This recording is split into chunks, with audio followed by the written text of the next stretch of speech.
Kareem right here. Today we have Mr. Bruce Mandell, who is chairman of the board at Hartford Athletic that competes in the USL Championship League here in the United States.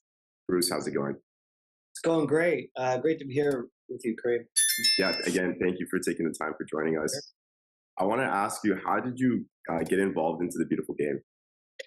Yeah, well, I mean, I was a pretty average player, but like captain of an American high school team, and then it kind of went away. And then I had two daughters who played a lot, loved watching them, and got deeper into it. And then the whole kind of Premier League started, getting going. I joined, got involved with that, and I started playing again. Over 40 leagues, so soccer was really starting to get into my brain. But really, I wanted to do something big for Hartford, and I'm from this area, Hartford, Connecticut. Grew up here, built a successful business here, and I've done a lot of philanthropic things, but I never did anything big. And short story is that I wanted to create a stadium, bring a team, bring the community together, and then I felt soccer was the vehicle to plug in to bring all those things together. Understood. So you have background experience in the beautiful game, and then boom, you were like, I want to do something bigger. So how did you come across USL? Why USL? Why not MLS or NISA? Yeah, I think actually at the time, we're going back about 6 or 7 years. It was really the most important first choice is the league. And at the time, it was a competition between the NASL and the USL. For MLS, it was a bridge too far. Hartford being between the Revs and NYCFC and our market, I didn't feel that made sense. So I made a choice. I actually went down and met with the Papadakises down in Tampa, who are the owners of USL, and I immediately believed in their vision and made the call to go to USL. It turned out to be the right call, as the NASL folded. NISA didn't exist at the time, and we were off and running. Nice. So, and then there's also two options here: USL One or USL Championship. Why USL Championship? When we came in, there was only USL Championship. However, we would be USL Championship side. We have the market size for that. We have the stadium size for that. We have the fan support size for that, and we have the funding to do it. It is a higher funding, so that was a natural. That would be a natural. That's a good spot for us to be in for now. And it's nice to see the USL One growing, and who knows what the future brings there. They always talk about pro rel. It's a big topic, exciting for everyone, but challenging from a business standpoint for owners to really figure out what the incentives are there for that. What year did you guys get in at? How much was the franchise fee at that time? I can't tell you that, but I can tell you that the franchise fees have multiplied by factors of 3 to 5 times since I joined. Yeah. 3 to 5 times within 2 years of when I joined. So they're up tenfold, really, in the last 5, 6 years, 7 years, which is incredible and speaks to the league and the ownership group, as well as the league. The league itself is a very powerful league. They have over 100 people working down in Tampa on all their different leagues that they're in, because they really go from the bottom of the pyramid right up to the championship. They don't get to the MLS level yet, tier 1, but franchise fees were an important investment. I think it makes sense. It shows the commitment of ownership groups, and also adds to the actual valuation of the club as you're thinking about the future. So, Bruce, you mentioned you guys had the funding. How did you, if you don't mind me asking, how did you guys acquire the funding? What was the strategic plan to raise that type of capital? I talked with myself, and I basically funded the entire operation. I have two partners. minority partners that came in, but the entire investment, really, most of the investment is mine. Understood. If you don't mind me asking, like, what did you do prior before getting involved? Sure. Well, I still do it. So I'm in the direct mail business, and believe it or not, it still exists and it's going strong in America. Probably a little bit in Canada too. But so we're a manufacturer. I'm about 1,200 employees here in Connecticut, and we basically win a championship every year. We've been successful every year. Knock on wood. It's our 50th year. I've been running it for 30, and we've been very fortunate, and we were able to build and make some money and give back to the community with the dollars we make, which is a basic philosophy that I have and came from my family. You mentioned this a little bit before. Is that you were looking at getting involved in something bigger than yourself, which was soccer was that vehicle. How powerful is it? Like, Yeah, that's a great question. So, Kareem, think about a city, a poor city. Connecticut has the highest per capita income in the United States, right? The average income in Connecticut's the highest, and we have the poorest cities. It's an incredible contradiction that bothers me every day. Our city of Hartford was basically on the brink of bankruptcy. Did not have a stadium. Okay, did not have a place for people to go as a community and celebrate, whether it's high school or elementary or pro team, whatever. Zero. And it had a stadium, and the stadium was completely down and unusable for 5 years. My vision was to bring that stadium up, so we did that. So I have to say we got that one right, and we did it in a public-private partnership where we put in some private dollars and the state put in some dollars, and then we pay for 100% of the operation of the stadium. So the city has no dollars on the line, so they were excited, and the community gets to use the stadium. So it was like a real one of those incredible win-win-wins, and so I'm very proud of that aspect. Then you bring a team, right? And you try to rally the community. Well, I think we've done a great job of supporting the community, many different philanthropic efforts. We built the foundation, the Green and Blue, the Hartford Athletic Green and Blue Foundation, and we're really connected well. We then focused on the commercial side, Greg, and we've done a really nice job there. We got hit with 2 years of COVID.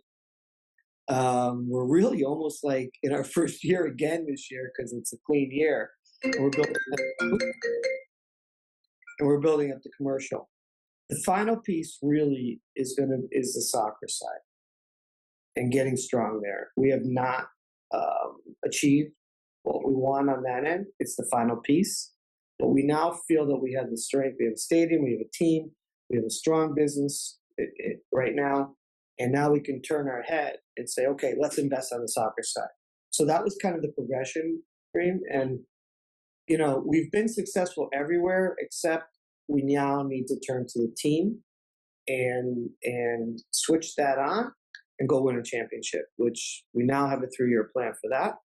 But we really didn't focus there as much as we did, but not as much as building the foundation. It was tough during COVID too to do that, but we did it. yeah, you mentioned the state. Was it? I'm assuming it was probably easy to get connected to the state, but how long was the process to get them involved in the project? It was a very difficult process, very difficult. I'd never been involved in a process like that. None of my businesses interact with the city or the state. I don't have any government funding in any way. And learning though that took a while. I would say, multiple years to get that done, and a very zigzaggy path to do it. The thing that was important was once we really got going on it, because we were going to be able to pay for the operation of what didn't exist as a stadium and allow the community to use it, everyone got involved. So we really, once we got that rolling, it was a no-brainer for the state. It creates economic value. It brings, this is the capital of Hartford. They were absent, a vacuum. They didn't have a stadium. And we had some decent reputations that we were guys who would, me and my partners, Scott Scully and Joe Calafiore, we're from the area, and we were going to get it done, and we're going to live it. How important is it to be from the state that you are in order to get involved, like in order to get involved? At the championship level in the USL, it's very important. And not to say that you couldn't find a way to be from outside and then utilize local people, but I think when the ownership is from the area, there's so many connections, and there's your whole respect that people have for you and you have for others is on the line every day. And I think people sense that and feel that and want to support that. So I think it's Kareem. I think it's very important. Um, and I actually can't think. I can't think about how I would do this if I wasn't from the Hartford area. Like I can't really, even though I've done it, I can't really process how I would do that. Right. So a very important piece, and Very important. Yeah. yeah, I can see that 100%. It's something that I constantly think about too. Um, I, are you involved in any other projects outside of yours in USL, or is that even Yeah. possible? Or Yeah, it's possible. It's possible, Kareem. Yeah, I'm involved in a few projects. Beyond my businesses, which are multiple businesses and a lot of investments and startups and other operations, which are really fun, but I would call those passive. I'm not that active in them. I own a team. I also own a team in Italy in Serie C. It's called Cesena, and we're in Serie C, but we were a Serie A team, and we're really a Serie B team. But we came in January with two partners, and we're kicking it. We're really doing amazing over there. I'm not active in that, Cream, in the sense of a daily operation. I sit as on the board there and an owner. So, but that's a great project. And when you think about a club, you have your business side of the club, you have the soccer side of the club, but we also have the academy side of the club. So that's almost like a third business that we're starting up right now, really. So got my hands in a few things, and we're hoping one day to do a women's pro team here in Hartford. nice. Is it why Italy, and are there any other countries that you're involved in? Yeah, I mean that's a great. That's a long story, but I studied League Two in England, and I spent about a month going. I don't know many American owners who've ever done this. Okay, going to deep into League Two. I'm talking Gillingham, Stevenage. I mean, all the way through England, Exeter, Mansfield, you name it. And my conclusion was that, and I had some offers, and I looked at some clubs to purchase, and they look very similar revenue wise and things to the USL Championship actually. But my conclusion was that it was too mature. There just wasn't enough upside there. And from a real estate play, from a community play, I just didn't feel like I could make a real impact. The opportunity in Cesena popped up, and it's a nice city on the Adriatic, and they had lost their team. The owner, I don't know, had a problem. And I don't know where he is, and they lost. They literally lost their team. They lost the badge. So this is kind of a Phoenix operation where we're bringing a team up, and there's something exciting about that. And I just felt the energy around it, and the economics of the deal were really strong, really strong. In fact, Man City just bought a team in Serie C, Parma, and they bought them while they're in Serie C. They're either really smart or really lucky. They're probably really smart. Parma went up to Serie B, and the valuation basically triples when you do that because of the Serie A television revenue that comes down. So I'm really excited about that. It's not a major focus. I'm way more focused on Hartford Athletic, but there's all kinds of possibilities there in terms of players and loans and development for American players who can go over. Cesena's academy is in Primavera A, which is the highest level in Italy. So there are academies at the Juventus level, even though we're playing in Serie C, because we were a big club.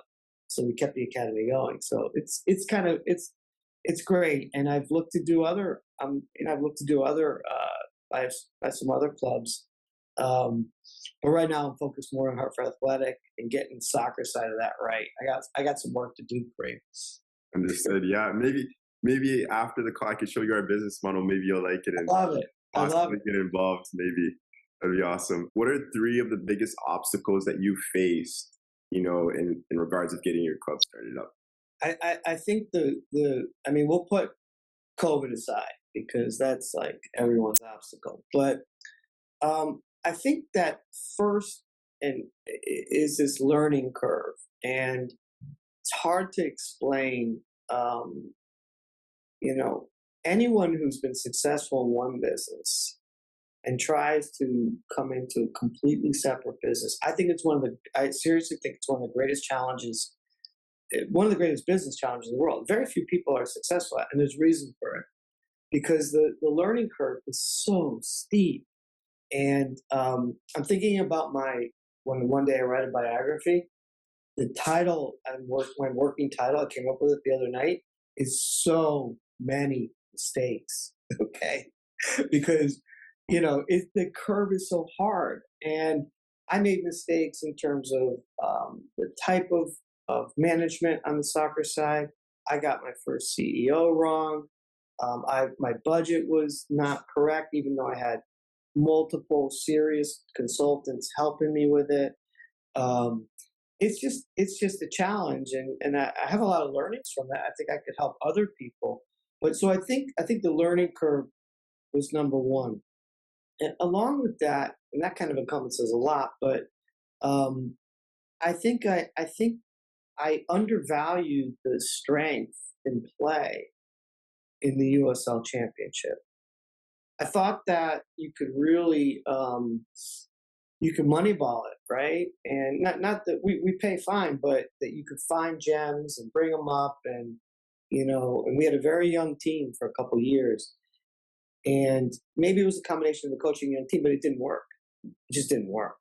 So that surprised me, and the league keeps getting better. So we were kind of trailing it.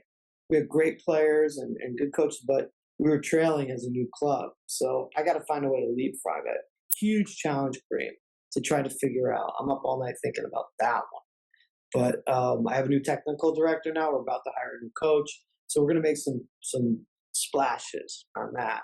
So I think that was the second biggest obstacle, um, and and I guess the third is the money. It cost way more money than I expected to really get ourselves to where we are today. The losses were steeper than I expected by 3 or 4 times steeper than I expected, and so that was a big surprise to me. And fortunately, me and my partners, we had the wherewithal to handle that and to move forward, and we're strong. But I was surprised by that, really shocked by that. So those are three. What's the current valuation of the club? That's a it's whatever someone wants to pay us for it. Are you making an offer, Kareem? No, I wanted to. If you were, they listen. I don't know because I'm not looking to sell, and I don't, so I don't really know the answer to that. I will tell you that there are teams in our league that are selling off minority interests on valuations between 30 and $70 million. And what's the valuation calculation based off? Is it stadium plus Yeah, share plus? Kareem. That's exactly right. That's why there's a lot of it's a pretty big range there, because if you own your stadium, that's one thing. If you own the land around it, that's another. But if you just look at a stripped down, really strong, stadium lease, that's so critical, right? The stadium itself and the lease that you have, or if you own it, and then your fan base, your marketing that you've inputted, you paid for a franchise fee, you have your losses that are embedded in it, right? And now you're building it up. I think pretty quickly in this league, my guess, and I don't know this, I would say you start off pretty quickly at about 30 million. Understood. And it's been really going up. You know, I mean, this is the MLS, but the Seattle Sounders, I believe, just sold off a minority interest at a valuation of over $700 million. You could buy, and I know this, you could buy Southampton in the Premier League for $250 million. Think about that. Premier League versus MLS, right? And it's 700, 750 versus 200, 250. There's something magical about what's coming in America. The Yeah. only problem is I wonder how much of that is related to it being a closed league. It's definitely related. Right? It's definitely related. I don't know how much, but it's definitely related.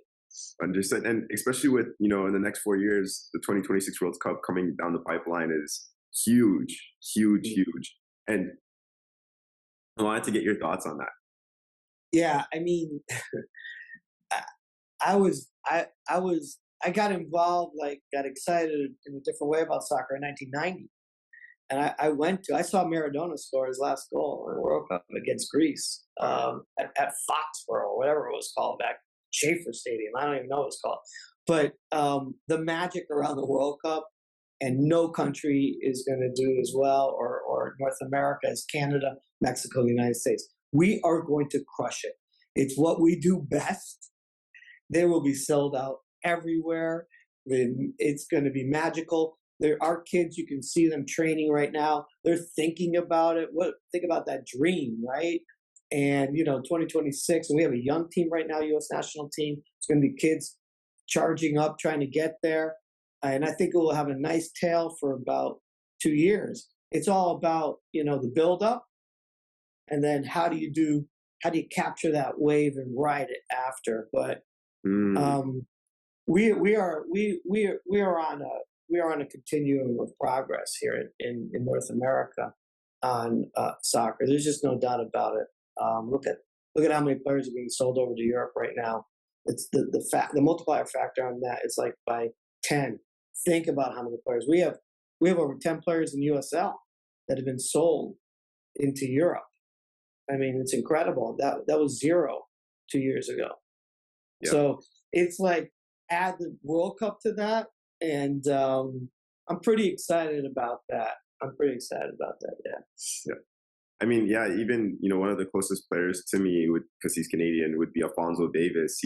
Vancouver Whitecaps, MLS, worth 6 figures, and now playing. Dude, Kareem, I think he played in the USL. He played for the Vancouver USL team for a little bit, and now he's playing at the highest level in the world. Right. But there's a kid out of Louisville, the left back there, 16 years old, just got sold. I think it's reported, just got sold into La Liga. Wow. And Bayern was looking at it. And guess what? He was an MLS prospect, academy kid. He chose to go to the USL because he could get game time against men in real competition and really show what he's got, that he had that stature. Boom, he gets sold over. There's some real exciting things that are happening here. That's huge. That's a unicorn play. That's amazing. So Bruce, we were just talking about, unicorn players, the left back from Louisville being transferred to La Liga, and all the excitement with the World Cup 2026 coming up. So, what are your thoughts on the league this far, what it's grown to? Well, number one, the play on the field has improved so much in the 3 years, going to our 4th. That's my number one thing. The play is really coming up. Coaching's coming up too. The academies are getting much stronger. The USL hired a technical director, Mark Cartwright. He's a star, and he's really pushing this league forward. Our leadership with Jake Edwards and the ownership is strong. So I feel really good about that. The MLS2 clubs are going out of our league, which really, creates this hyper competitive independent league. Um, and it's a great opportunity, for young players around this nation to get in young and play. So I'm fired up about the trajectory of the USL. So I want to bring this back to you. What does your day-to-day operations look like? Do you mean me personally or the team or? You personally? Oh well, I mean I'm running my main business, so that takes some time, and then I have a CEO, Jim Berta, who's a star. He's great, and now I finally have a technical director in Ray Reed, is a legend, 4-time national champion, college. So I'm actually starting to step back and focus more on our strategy, where we want to go. My next piece, I think, is the academy side, really to develop that. I want some great players coming through. I want kids in Connecticut to say, I don't have to go live in Revolution or NYCFC. I can live with my family and I could be a pro. And we have two already that are doing it. I want more. So that's where I'm focusing a lot of my time. Also, we have to be a business that's successful. So another piece is events, music. So we want to have music events, really hard. It's like another business to learn. So I'm behind the eight ball there a little bit, but I want to learn that. But we have tremendous energy around our club. We have a young kind of staff. They're busting it every day. They're learning, making mistakes, growing. But they're passionate about the game, which is really cool, Kareem, because it's like, if you go to work and you're passionate about what it's about, I think you perform better. And so many of them have come in, learned, and gone on and grown, which is like a player, right? So it's just like development. So development on my employees on the business side is just like a player. Like they come in, this isn't your final stop, dude. Let's go, learn, and let's celebrate when you move on. So I'm kind of proud of that too. So yeah, that's how I focus on most of my day. Yeah, I could hear and feel the fulfillment that you're getting from this, and I love the fact that you said that players can stay home with their family and still pursue their career. That's something I personally faced in Canada. We didn't have Interesting. Yeah, we didn't have the CPL to look up to growing up. So I had to go outside of Canada to get these opportunities. That's why I went to England in 2018. That's why I went to France in 2019. But one of the problems was the passport that I was holding. And as a player, you're young, you're 18, 19, you don't know these things until you come across it. So these were blockages. And then, and then now the CPL is here in 2019, which is amazing. And I'm so happy for the players coming up because now they have something to look up to and try to achieve. Yeah, and I hope that we start a little tournament with the CPL because I'm really excited about that. The CPL, what it's doing up there. I'm very interested in it. Actually, I think I could learn from you on that a little bit, Kareem. But to your point on young men or women, it's the choice, right? Like Kareem, if you want to go to England because you have a passport and you're ready, okay, fine. But maybe you're not. But if you don't have a choice, what is that, right? Now you have a lot of people who go over, they're just not ready, either emotionally, from a finance standpoint, from a passport standpoint. That's crap. That's crap, okay? We're too good of a nation. We're too good of a North American kind of, the CONCACAF. We got to do better than that. We got to give you guys an opportunity to play in your backyard. Yeah. Right? Play in your backyard, grow. And if you want to go to England or wherever, Italy, do it. But have a choice to do it. Not you have to do it. Or maybe you'd have to come down to America because there's no CPF. What is that about?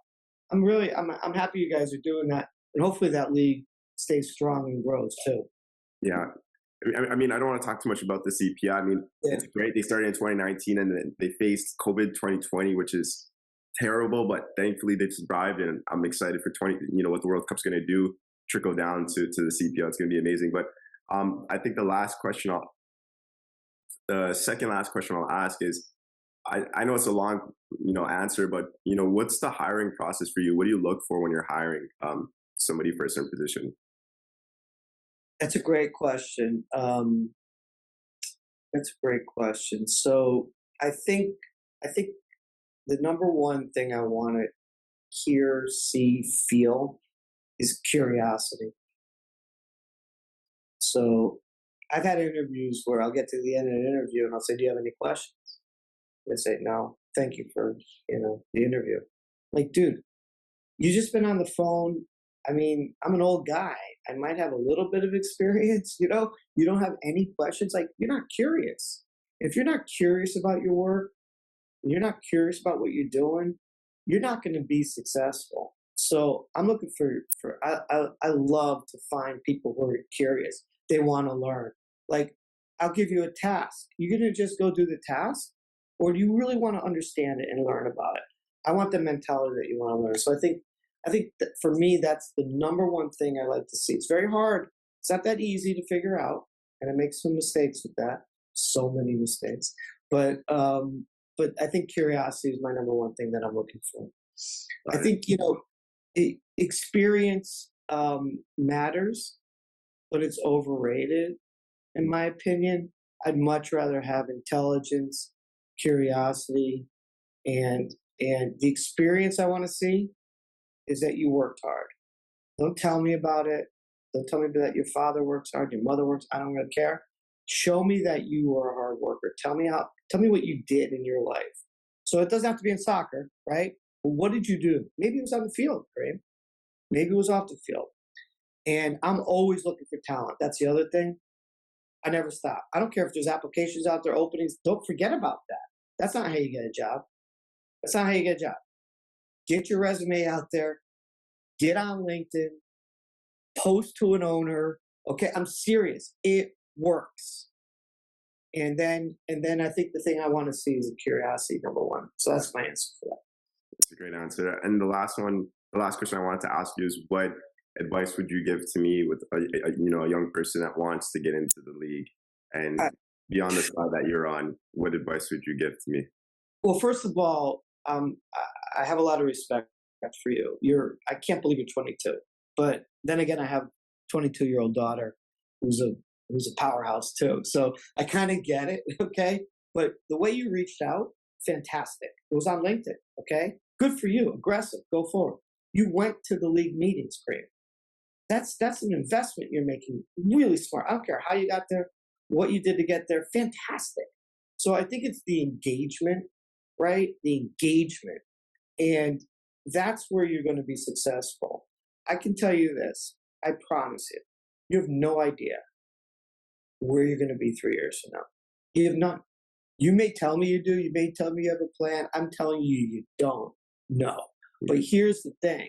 If you go on that path hard and you reach out and you're curious and you talk to people and you get going, something that you're not even thinking about today is going to happen. And it's going to be magic. But it's going to be because, Kareem, all that hard work you did. If you think you can just sit in a room, come up with an idea and a business plan, go find an investor and kick it off, no way. I'm telling you, good luck on that. You're like thousands of others. But if you get in the game, right? So I love the fact that I didn't know that until we talked, that you went to Louisville to the USL meetings. It's awesome that you do these podcasts, right? Get your name out there a little bit. So I think you're on your way. Yeah, thank you. You're welcome. Yeah. And then I wanted just to end off quickly, excuse me, with 10 fun questions, just a little light. All right, here we go. And they're just speed questions, so you got to answer them fast. Who's your favorite team? Hartford Athletic. Favorite player? Ronaldo. Favorite food? Pasta. Favorite artist? Van Gogh. You said your favorite player was Ronaldo? Yeah. I'm not going to even ask you this one, Messi or Ronaldo, because it's going to be Ronaldo. It's not even close. No, that's a joke. By the way, in our offices, I have a Ronaldo jersey and a Messi jersey. And when you come in, you have to check a box. Who are you for? Oh, wow. I just want to know. Now, I'm good with Messi, but I want to know that answer. So what happens if somebody chooses Messi? Do you look at them differently? No, that's fine. I definitely look at them differently. Not a negative. It's not negative. It's not negative. Don't worry. I'm on the Ronaldo boat too. I'm on your side. Hardest worker in soccer. Ronaldo. Go ahead. Next one. The last one, I skipped a couple others. Okay. If you were a coach and you were able to sub in any player in history to win you a game, who would it be? Maradona. Is it due to the experience that you got to watch him play his last World Cup game? Yes. Yeah. Yes. Yes. Yeah. Yeah. Okay, Bruce, before we go, I want to thank you for taking the time for joining us on the One Soccer Nation podcast today. Thank you, Kareem. I really appreciate it. And good luck with everything you do. And if I can help in any way, reach out to me. Thank you. Cheers.